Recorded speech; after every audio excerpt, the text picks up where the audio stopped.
Hello friends, तो कैसे हैं आप सब। तो आज हम लेके आए हैं दूसरा क्वेश्चंस। तो चलिए देखते हैं दूसरा क्वेश्चन इसमें क्या है। दर्शाइए कि कोई भी धनात्मक विषम पूर्णांक 6q+1 या 6q+3 या 6q+5 जहाँ q कोई पूर्णांक है, जहाँ की मान लीजिए ए कोई धनात्मक पूर्णांक है, तो हम इसको लिख सकते हैं कि a बराबर bq+r। तो जहाँ ए हमारा क्या है, भागफल है, और q हमारा क्या है, भाजक है, r हमारा क्या माना जाता है, शेषफल माना जाता है। तो जहाँ q होता है ये किससे की q 0 से बड़ा भी हो सकता है और उसकी बराबर भी हो सकता है। q 0 से बड़ा भी हो सकता है, q 0 से बड़ा भी हो सकता है और उसके बराबर भी हो सकता है।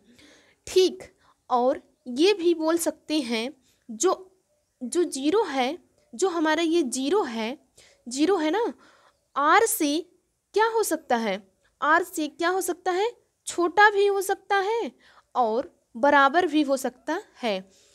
जीरो जो है वो r से छोटा भी हो सकता है और बराबर भी हो सकता है।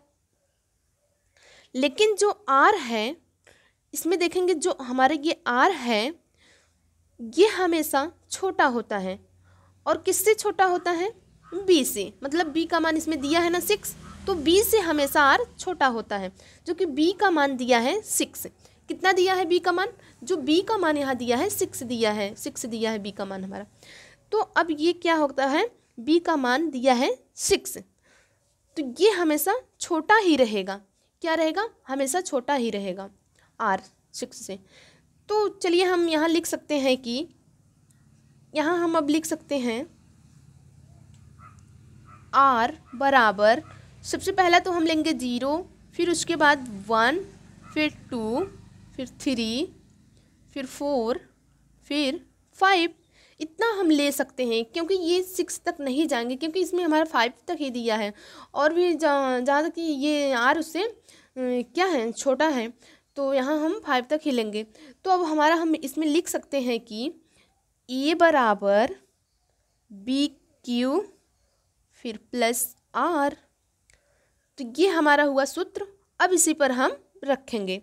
तो a बराबर हम लिख सकते हैं a बराबर bq प्लस 0। सबसे पहले 0 दिए, सबसे पहले हम 0 लेंगे। तो a बराबर bq प्लस 0। अब बराबर ये क्या हमारा हो जाएगा, bq फिर इक्वल टू, ये हमारा ये पूछ रहा है कि कौन इसमें धनात्मक विषम पूर्णांक। तो हमारा ये क्या है, ये तो हमारा सम निकलेगा, ये सम हो गया।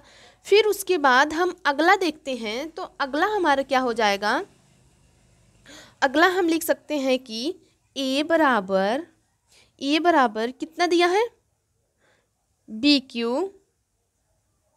bq प्लस 1 ले सकते हैं। अब बराबर ये क्या हो जाएगा हमारा, बराबर ये हो जाएगा विषम। अगला है हमारा a बराबर bq प्लस 3। तो ये हमारा क्या हो जाएगा, ये भी है विषम। और अगला है a बराबर bq प्लस 4, ये हमारा क्या है, सम। अगला हम ले सकते हैं a बराबर bq प्लस 5, तो ये भी हमारा क्या है, विषम। अब हम लिख सकते हैं कि a बराबर 6q plus 1.6q plus 3.6q plus 5। ये सभी हमारे क्या निकले हैं, मतलब कि विषम। एक तो हमारा ये हो गया, एक ये हो गया और एक ये हो गए। तो हम यहाँ इन सबको लिख लिए, एक ये और एक ये। तो ये सभी हमारे क्या हैं, विषम धन पूर्णांक हैं। तो लिख लेंगे विषम धन पूर्णांक। तो फ्रेंड्स अब आगे चल, यहाँ देखिए 0 का हुआ हमारा, और यहाँ 1 का हुआ, और यहाँ 2 का छूट गया। तो यहाँ हम 3 का कर दिए हैं, और यहाँ 4 का हुआ, और यहाँ 5 का हो गया। तो चलिए देख लेते हैं 2 वाले का। तो यहाँ हम लिख सकते हैं BQ + 2। तो ये भी क्या हमारे हो जाएंगे, ये भी हो जाएंगे सम में। तो पूछा तो ये है विषम ना, कि विषम कौन पूर्णांक होंगे, तो हम विषम वाला बता दिए, क्योंकि एक ये हुआ, एक ये और एक ये निकला। तो 5, 3, 1 यही हमारे विषम है। तो चलिए आगे, तो चलिए अगला प्रश्न देखते हैं। अगला है, किसी परेड में 616 सदस्यों वाली एक सेना की टुकड़ी को 32 सदस्यों वाले एक आर्मी बैंड के पीछे मार्च करना है। उन स्तंभों की अधिकतम संख्या क्या है जिसमें वो मार्च कर सकते हैं। तो सबसे पहले देखिए, पहली टुकड़ी में जवानों की संख्या निकाल लेंगे। तो चलिए सबसे पहले देखिए, पहली टुकड़ी में जवानों की संख्या निकाल लेंगे। तो चलिए लिखते हैं पहली टुकड़ी में जवानों की संख्या। तो चलिए लिख लेते हैं पहली टुकड़ी में जवानों की संख्या। पहली टुकड़ी में जवानों की संख्या हो गई। तो पहली टुकड़ी में जवानों की संख्या कितनी दी है, तो वो दिया है 616। अब लिख लेंगे दूसरी टुकड़ी में, दूसरी टुकड़ी में जवानों की संख्या। तो पूरा नहीं लिखेंगे। तो दूसरी टुकड़ी में जवानों की संख्या है, इसमें कितना दिया है, वो दिया है 32। तो अब हम इसका क्या करेंगे, प्रश्नानुसार अधिकतम स्तंभों की संख्या निकालेंगे। प्रश्नानुसार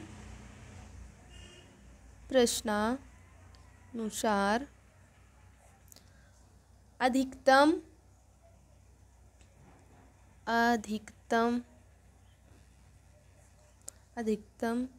स्तंभों की संख्या, अधिकतम स्तंभों की संख्या निकालना है। तो अब हम इसमें कौन सा मतलब क्या लगाएंगे, यूक्लिड एल्गोरिथ्म के प्रयोग से हल करेंगे। तो चलिए लिखते हैं यूक्लिड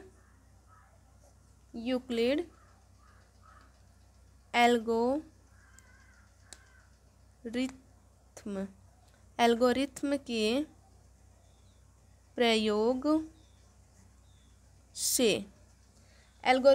प्रयोग से। तो अब हम यहाँ लिख सकते हैं चरण फर्स्ट। तो अब हम सबसे पहले जो छोटा वाला रहता है उससे बड़े वाले में भाग देते हैं। तो चलिए देखते हैं 32 से जब हम 616 में भाग देंगे तो कितना बार हम लेके जाएं कि 616 से ज़्यादा ना हो, कम रहे। तो अगर हम यहाँ 19 लिख देते हैं, 19 का जब 2 में गुणा करेंगे तो 19 दूना 38 होता है। 38 का 8 लिखते हैं, हासिल बचता है 3। अब 19 तियां 57 होता है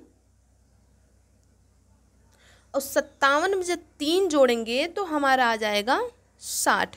अब हम क्या करते हैं, 616 में से 608 जब माइनस करेंगे तो यहाँ आएगा 8, हमारा 8 आ गया। अब हम चरण फर्स्ट में लिख सकते हैं कि 616 बराबर 32 गुणे 19 प्लस 8, इतना लिख सकते हैं। मतलब कि भाजक, भागफल और शेषफल। तो अब हमारा हम लिख सकते हैं कि 8 डज नॉट इक्वल 0, मतलब कि अभी 0 के बराबर नहीं आया है। तो अब हम आगे कर सकते हैं। अब यहाँ लिख लेंगे 23, 32, 32। अब हम इसमें कितने से भाग दें कि आ जाए पूरा पूरा, तो 8 चौक 32। अब हमारा पूरा पूरा 0 के बराबर हो गया। तो अब हम चरण सेकंड में लिख सकते हैं, चरण सेकंड है तो 32 8 गुणे 4 प्लस 0। तो अतः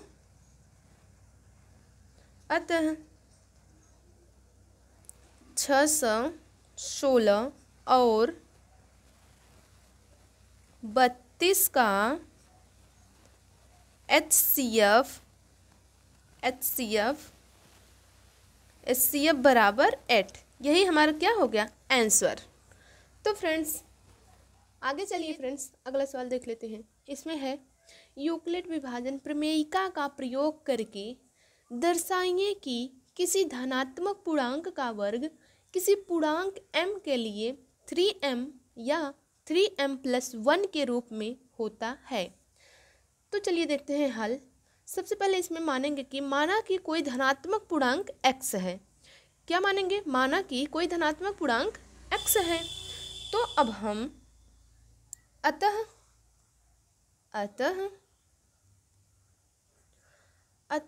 x बराबर अपने मन से कोई भी 2 अंक ले लेंगे। तो यहाँ हम ले सकते हैं 3q फिर प्लस 3q + 1। एक ये हुआ और एक ये हो गया अब हमारा। अब यहाँ चलिए हल करते हैं। तो यहाँ हम लिख सकते हैं x² बराबर पहला पद लेंगे तो ये हो जाएगा 3q। अब यहाँ क्या लिखेंगे कि दोनों पक्षों का वर्ग करने पर। तो अब हम यहाँ लिख सकते हैं दोनों पक्षों का वर्ग करने पर, दोनों पक्षों का वर्ग करने पर, तो इसका भी वर्ग हो जाएगा। तो अब हम क्या लिख सकते हैं x² बराबर 3 का जब वर्ग होगा तो यहाँ 9 हो जाएगा। ये q² है तो q² ही रहेगा। अब हम क्या कर सकते हैं कि x² बराबर 9 का जब तोड़ेंगे तो 3 × 3 और q²। तो अब हम यहाँ कुछ मानेंगे, जहाँ जिसके साथ q रहता है उसको हम मान लेंगे कि m बराबर 3q²। तो यहाँ लिख सकते हैं m बराबर 3q² हो गया हमारा। अब जहाँ 3q² है वहाँ हम m रख देंगे तो यहाँ हमारा हो जाएगा x² फिर 3m। यही ना हो जाएगा, जब इतने के बराबर m मान लिए तो इतना हो ही जाएगा। तो चलिए अगला देखते हैं। अब x² बराबर अगला पद क्या हमारा है 3q + 1। तो लिख सकते हैं 3q + 1। इसका भी दोनों पक्षों में वर्ग करने पर, इधर भी दोनों पक्षों का वर्ग करने पर, तो यहाँ भी लिख सकते हैं स्क्वायर, यहाँ भी हो गया तो इसका हो जाएगा x² फिर बराबर ये हो गया a + b का होल स्क्वायर के रूप में। तो a + b का होल स्क्वायर क्या होता है? a + b का होल स्क्वायर बराबर a² + b² + 2ab। यही हमारा होता है a + b का होल स्क्वायर। तो अब हम इसी पर इसको खोलेंगे तो यहाँ हो जाएगा 3q का स्क्वायर फिर +1 का स्क्वायर फिर +2। a के स्थान पर हमारा कितना है 3q है तो यहाँ गुणे में लिख लेंगे 3q। फिर उसके बाद b के स्थान पे हमारा 1 है तो यहाँ इंटू में लिख लेंगे 1। अब जब यहाँ x² फिर बराबर 3 का जब करेंगे तो यहाँ 9 हो जाएगा, q आ गया। फिर उसके बाद +1 का करेंगे 1 ही आएगा, +3 का 2 का 3 में गुणा हो जाएगा तो यहाँ हो जाएगा 6q गुणे 1 का हो जाएगा तो वही आएगा। अब हम यहाँ क्या कर सकते हैं कि x² फिर बराबर यहाँ से 3 हम कॉमन ले लेंगे। कॉमन लेने का मतलब होता है भाग देना। तो अब हम 3 जब कॉमन ले लिए तो यहाँ बचा 3q² फिर +3 दूनी 6 2q कोष्टक बंद प्लस ये 1 है तो 1 लिख लेंगे। अब क्या कर सकते हैं कि x² बराबर 3m + 1। ये कैसे आया? तो जहाँ 3q² + 2q है वहाँ हम माने हैं m। इतने के स्थान पर हम क्या मान लिए हैं?